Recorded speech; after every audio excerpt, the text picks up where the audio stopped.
centuries, mankind has been fascinated with realms outside of our conscious awareness. Through a series of interviews with practitioners, guest speakers, and experts, Liberate, the podcast, covers all that and more. From health and holistic healing to the supernatural, we aim to educate, motivate, inspire, and liberate your consciousness.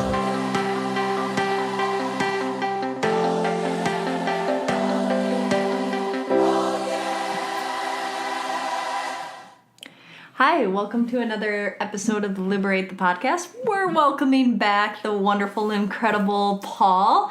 For those that didn't listen to his last episode about tarot, I really highly recommend it. Paul is a wealth of knowledge, and today we're focusing on the art, the history, pretty much everything about tea leaf reading, which, not a lot of people, I find, know much about it. It seems like it was something that was super popular, decades ago, but now kind of lost its air for whatever reason, but I find that it's coming back. Indeed. And so, Paul, you want to tell everybody a little bit about yourself and about tea leaf reading? We'll just kind of take the episode as it goes. I would love to. Thank you again, Christina, for this opportunity.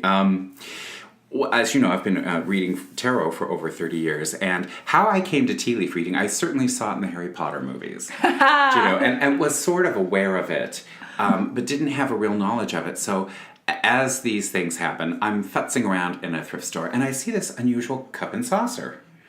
And I look at it, there are symbols on it. I realize there's the zodiac in the saucer, and better yet, the small tag reads $2.50. I went, what the heck? This looks kind of spooky and interesting. So I take it home and I go on our friend, the internet, and find out it is a tea leaf reading cup. So I thought, what? It is such an interesting method of divination, and one of the things I like about it, and one of the reasons we may not hear a lot about it, it's terribly intimate.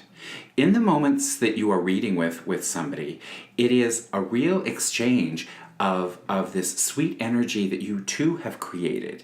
There is enough intuitive power that's going on because there will be symbols within the tea leaves that you can interpret. But it is a very, I believe it's gypsies or the Armenian ladies. It is a very feminine aspected method of divination, because these ladies would be sitting around, before we had cable and the internet, to talk about it. And of course, people come to readers, I think for three reasons: romance, finance, or hot pants. Where's my money? Are they coming back? Is this the one? So that has never changed through the history of mankind.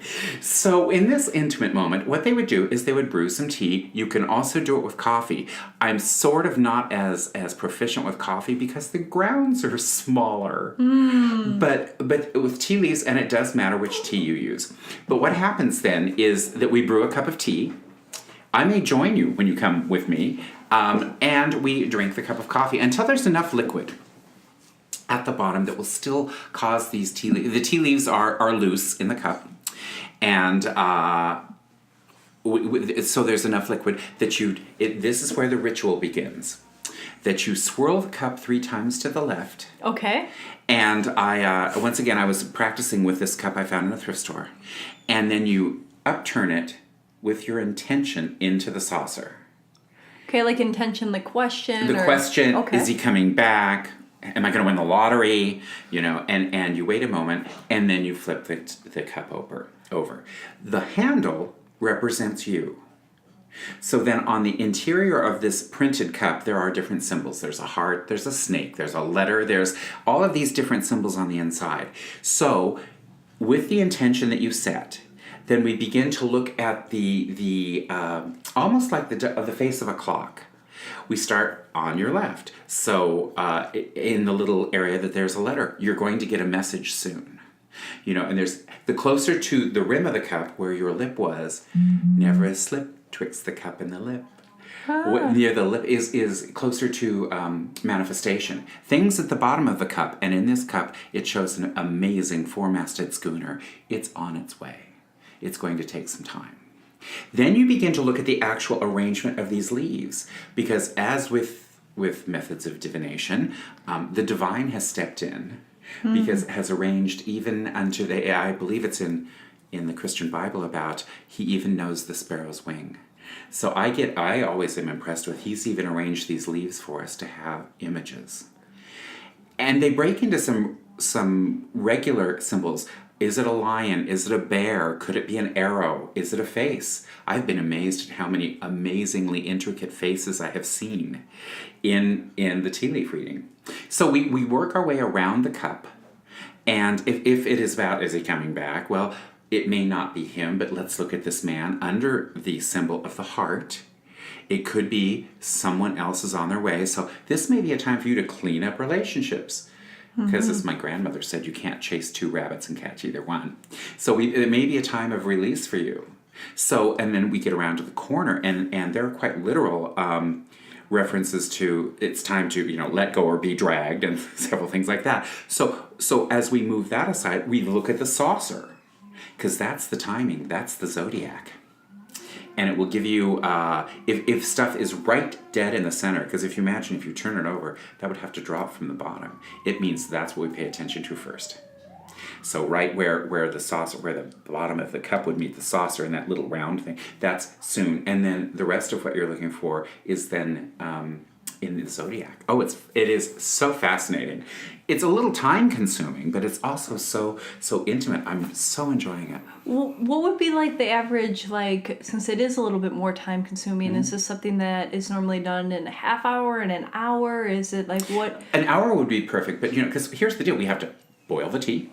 We have to have a few minutes for it to steep, so it's drinkable. I mean, I had a lady that I was doing it for that before I noticed, because I was doing it as a practice in my own home, she'd already poured cream in it.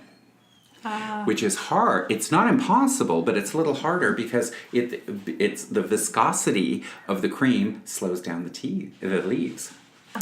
So you must have this one cup of tea without, and I wouldn't toss a bunch of chemicals in it, So if you can do it as pure as possible. Also seeing that tea is tonic. That there might be a healing quality. Does it matter what type of tea you use? I'm working with different teas. I have a tea, and it's my own personal preference. It's called Constant Comment, and and it's a little plug to the Bigelow Company, only because my grandmother would use it. Okay. And it is broad black tea, and a combination of, and also little pieces of orange, which actually helps. It became the duck bill. in one of the readings it was fascinating, which was about Easter, which I thought, isn't that amazing? So I'm playing with different kinds of teas. I think while we're having that moment of tea, first of all, that's why it takes so much time. We have to brew the tea, then let it cool for a moment so it's at least drinkable. I don't want people burning their tongues. It's chugging it, and then they have second-degree burns in their mouth. Indeed. So and then we go through the whole ritual of it. Here at the store we even carry our own, which is the Cup of Destiny, which I also like, which is sort of it's excellent because it is a very simplified it's easy to do, and we've discussed about having classes, which is nice. Within getting your own cup, it comes with a little pamphlet with it, so that if you can't remember it from our class, then you could go home and do it. But, and re-look it up. So you've been studying this, and there's a few different variations of the cup. Now I know because I know you, and you get other messages too. So is that coming through within the reading as well? Where I'm usually in a very comfortable area in tarot, because we have the symbols in front of us. It is similar because we're getting symbols. But there seems to be, and maybe that's why in several cultures it's a tea leaf or a tea ceremony. There's something really very intimate and sacred of these two people that are brought together over a magic elixir. Quite literally. It's very wonderful. And I can only imagine the legions of women. I don't know that men didn't do it with beer in tankards. Yeah. But women, it's a very femininely aspected method of divination. which I think with the rise of the divine feminine, it is its time. Yeah. It is its time.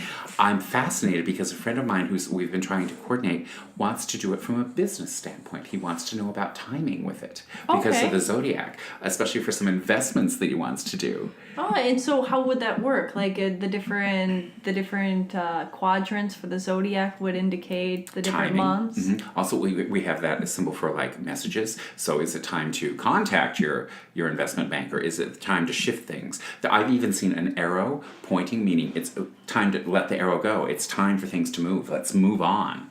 It's fascinating. I'm so excited about it. I'm so excited that we get to do it here.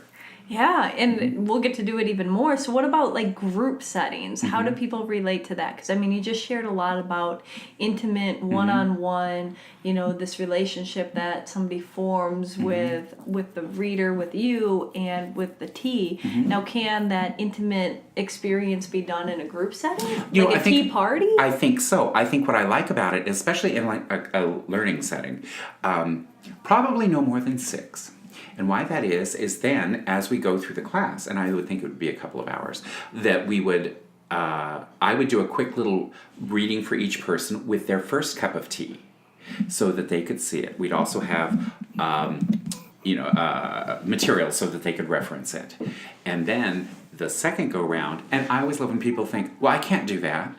Well, if you're even drawn to what we do, your intuition must be pretty high anyway, or you wouldn't be here. So then each of them, within the 6, I think having a round number is important for class because then they'll read for each other. Ah, fun. I mean, there'll be a lot of page flipping, but how else does anyone learn? Yeah. And then I can monitor and move through people and offer newer insights, or perhaps let's consider this. So the optimum number, I don't know that I could do it as a stadium setting, because that's kind of hard to break it up. But that would still, I think 6 is the wonderful number for it. I would even edge it to 7 because then they would be my partner, so we would have 8 in the room. Nice. So, in fact, I've been asked to do it for a bridal shower, so that's kind of cool. Oh, see, that's what I was thinking, like the different showers and the different, groups or, tea parties. Now, since you've been doing tarot for 30 years and, you picked up tea leaf reading years ago and kind of been studying and becoming, refining your skills and honing in on that, what would you say the biggest advantage and disadvantage it has in comparison to tarot? I think the biggest advantage, and as I said, I've noticed is this, and certainly with the people I read for tarot, I enjoy certainly connection, but it must be something about when people share food or drink that brings that little bit of intimacy in. It's what I like.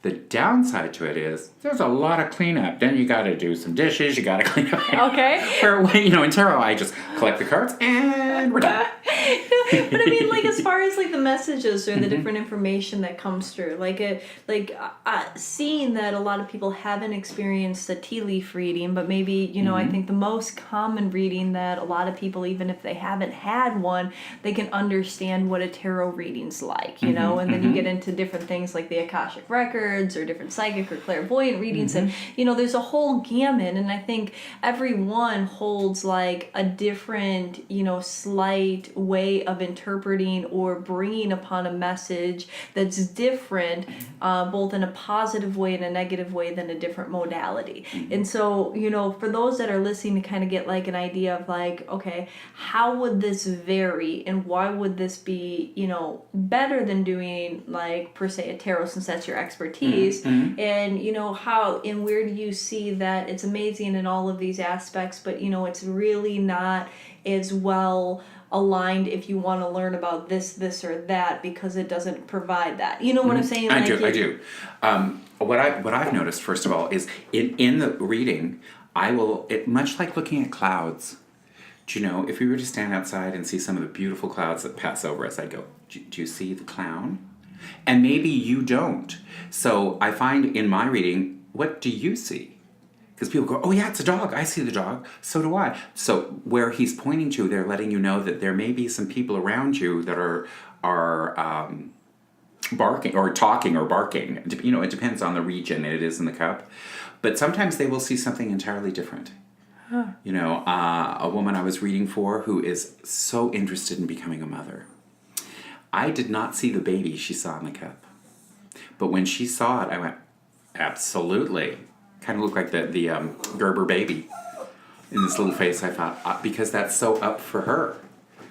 And I love that. But it was also in the region, in the cup of soon manifestation. It was up near the rim. You know, it even in the saucer, it was slated for the next year. So interesting. So kind of what I'm hearing, maybe you can clarify, is that in the tea leaf reading, you know, in other readings, it's more what the reader facilitator is getting and they're sharing that information. But in a tea leaf reading, it is open to also share you as the person that is getting the reading, you can share what it is that you see and the different things, and so it becomes a little bit more interactive. Is that what I'm hearing? Exactly. Well, you know, in tarot, it depends on where the card lands, and I usually use a Celtic cross spread or the meaning of that card, and that's pretty much immutable. I mean, you know, there's interpretation. Like I've never had somebody do a tarot reading and says, "What do you think this card means?" Yeah, this is like what, it's what the practitioner, it's what the facilitator thinks it, and sharing that information. Whereas, you know, you're saying, you know, it is standard in this practice for the person that is receiving the reading to look in and say, what is it that they're seeing? What is it that they're picking up? And then kind of taking and helping clarify that outward. Exactly. And also, since it's of the moment. You know, those tarot cards are as ancient, you know, hundreds of years they've been around. Tarot, or tea leaf reading as well, but it's of the moment. Those leaves are just here for this. It's just for you too. You know, it's really that you know, we can only find the infinite breath to breath. You know, and it may seem a little crazy. Usually when people are doing this is a little crazy. I said, well, you know, even the saints had to lose their mind on the way to God. Yeah. So, but it's also reflective of, we've been talking about the divine feminine, women's intuition. I think about how the feminine aspect of the emotionality for it. These ladies sitting around going, oh, he is coming back. He'll come back from the wars, or he'll, you know, they were also to do it to comfort each other. Yeah. You know, I look forward to working with a little coffee, because I do love coffee, but the grinds are even different, and they clump differently, so. Yeah, I've had an older Armenian woman do, and it's like the Armenian coffee. It's like the thick espresso, and then flip the cup over, and then tell me what she was seeing, and then give me all this information. But I mean, it wasn't necessarily because I'm sure once you get to know the different quadrants in relationship to the handle and stuff like that, you don't need all the other like symbols, but it's part of the process of learning and growing, you know. Well, and that's one of the reasons I like to use the cups that we have here at Liberate, or one that has symbols. I'm learning to kind of do it automatically now and intuitively because I've been doing it. So I could do it with just a regular bring your favorite cup, not mug. And why that is, because I tried it with a mug, because mugs by themselves are a cylinder, and sweet tea cups have a smaller bottom and flare up. There's more room. So I started to collect beautiful teacups. Of course you did. Of course I did. But because now I could possibly read anywhere. Yeah. With any kind that you have. I think for those people that come, it's important for them to see, so they could do it too, or they would understand it. For people that just wanted to come for a tea leaf reading, you know, if you happen to have a sweet special cup and saucer, because we have to have the timing too, we could do that. But I think it's much more, and people get so excited about that they could go home and do it themselves. So. That's great. So another advantage I'm hearing is that it's pretty good with timing. Do you find that readings that you've been doing with people are pretty accurate as far as like the time wheel that you use? Well, it is, because it has the zodiac with it, sort of like the face of a clock. So I do like that. Where sometimes in tarot it's a little open-ended. I'll get a season. You know, by fall it looks like, or perhaps next spring you might want to look at. But here, you also, because the cup is the handle of the cup is where we start. But what I'm finding, and I've played with this a little bit, and this may be just my own interpretation, I take your zodiac sign and make that the beginning of your year. under the handle. Ah, I like that. And then we can see. So let's say currently we're in March. So let's say your birthday is in March. So we would put Pisces. It depends. Pisces there, and that's where the handle would go. And then we swirl 3 to the left and turn it over. Because then we'll see as time begins to move, as the zodiac, as the wheel begins to move. It's all so interconnected. It's fascinating. Isn't it? It's so amazing to me, and I get so excited about it. What's your favorite thing about it? I think it took me this long as a reader practitioner for myself to be ready for the intimacy. I keep saying that word over and over, but it is. It is so of the moment, and especially with the symbols, especially with how the tea is sorted out, because that cup is never going to be reproduced again. It can happen once. True with tarot too, but what I'm interested in with tarot sometimes is when I have regular clients, I will watch a card move through the deck, move through positions, going, oh, remember when it was over here and now it's here. I haven't had that experience yet in reading for tea leaf reading, of seeing a same symbol in the same area. Yeah. It just doesn't. It might, because we're into the infinite possibilities that could happen. That will be pretty amazing if we see, the same dog has now moved around. Someone's moved around the cup. Then we're going to know a larger hand is in it. So, but it also it seems very gracious. Do you know? It's a very gracious method of divination. So I'm just having a ball. I love that. And then, so can people have one-on-one readings with you? Certainly, we'll do that here. Absolutely. And what are some other things that what are some other things that you want to share, maybe about the interesting history of tea leaf reading that you found, or, Well, as I said, since it is probably. See, around, I think the 1300s is when it was started, primarily for women.